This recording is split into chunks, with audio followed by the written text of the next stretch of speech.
Hello Coach Seeker, ini adalah pesugihan berdarah. Ritual gelap Mbah Slamet yang menelan belasan nyawa.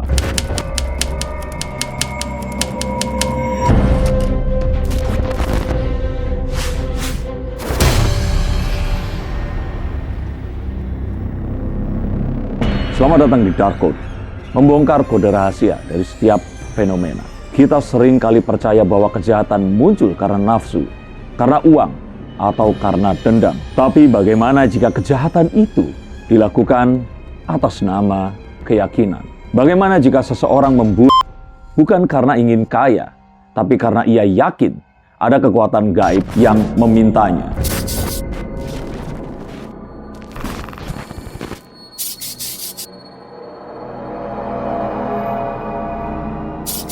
Slamet dan BS dijerat dengan pasal 340 KUHP mengenai pembunuhan berencana dan terancam hukuman mati atau pidana penjara.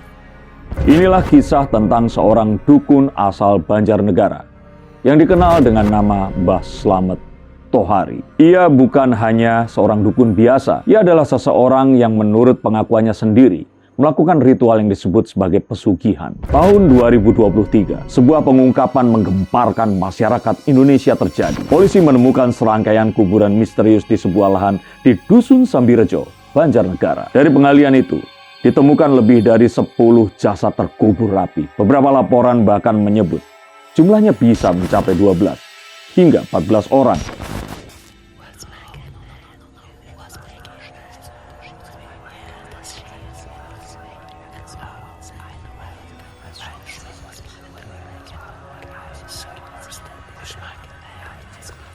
Dan semua jasad itu mengarah ke satu nama, yaitu Slamet Tohari. Orang yang dikenal masyarakat sebagai sosok bijak, bisa mengobati orang, bisa melariskan usaha, bisa memberi nasihat tentang kehidupan. Tapi siapa sangka, di balik sosok tenang itu, tersembunyi ritual yang begitu kelam.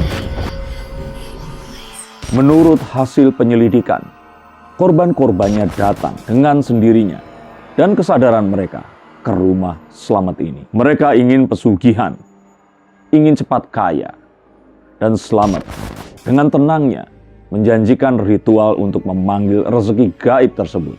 Tapi di tengah ritual, ia memberikan minuman berisi racun. Korban perlahan hilang kesadaran, lalu meninggal dunia. Setelah itu, jasadnya dikuburkan di kebun belakang rumah Slamet. Ia melakukan itu berulang-ulang, bertahun-tahun. Bahkan tetangganya pun tidak menaruh curiga. Karena Mbah Slamet dikenal sebagai orang yang baik, sering sekali membantu warga.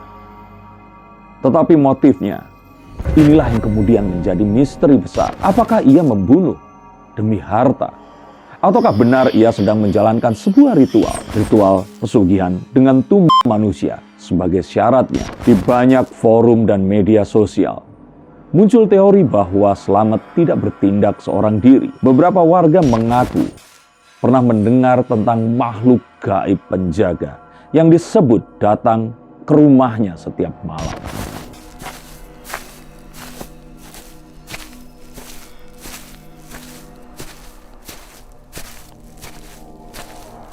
Ada pula yang percaya ia sedang menunaikan perjanjian dengan makhluk halus dari gunung di sekitar Banjarnegara itu.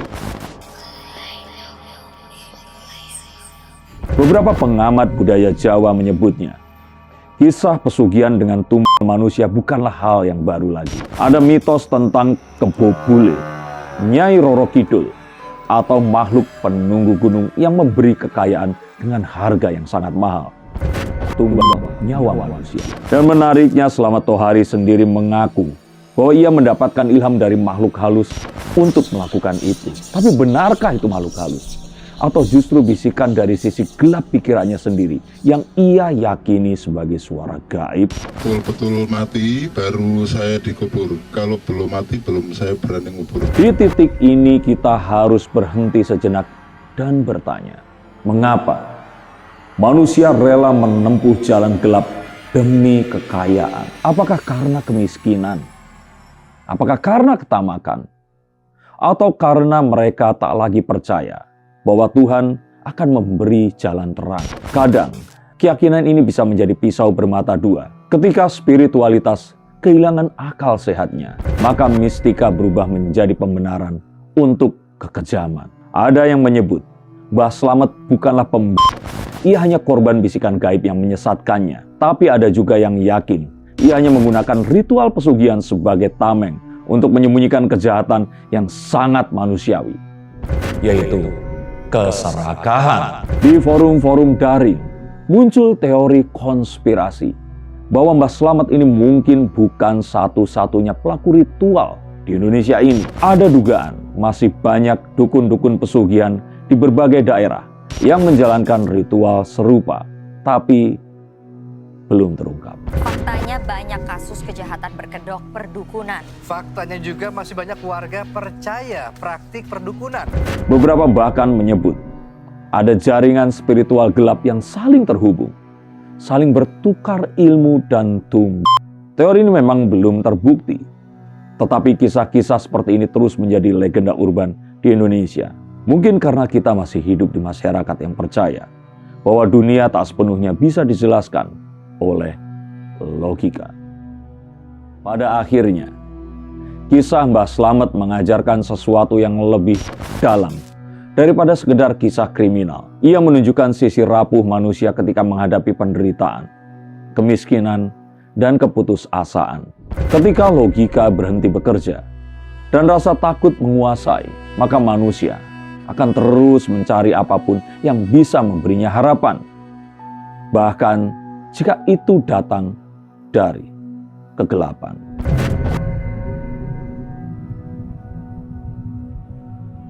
Dan di sanalah garis tipis antara spiritualitas dan kesesatan menjadi dikaburkan. Apakah Mbah Slamet benar-benar mendengar bisikan gaib? Ataukah semua itu hanyalah suara hatinya sendiri yang lama-lama berubah menjadi monster? Kasus ini mungkin sudah ditutup oleh hukum manusia. Tetapi apakah sudah selesai di mata dunia gaib? Ada kemungkinan. Belum semua korban ditemukan. Ada kemungkinan masih ada kisah yang terkubur bersama tanah di belakang rumah Mbah Slamet itu. Dan mungkin saja masih ada Mbah Slamet lain di luar sana, menunggu gilirannya untuk terbongkar. Saya Denny Darko. Tetap ikuti Dark Code, membongkar kode rahasia dari setiap fenomena. Karena di balik setiap misteri selalu ada pola tersembunyi yang harus kita pahami.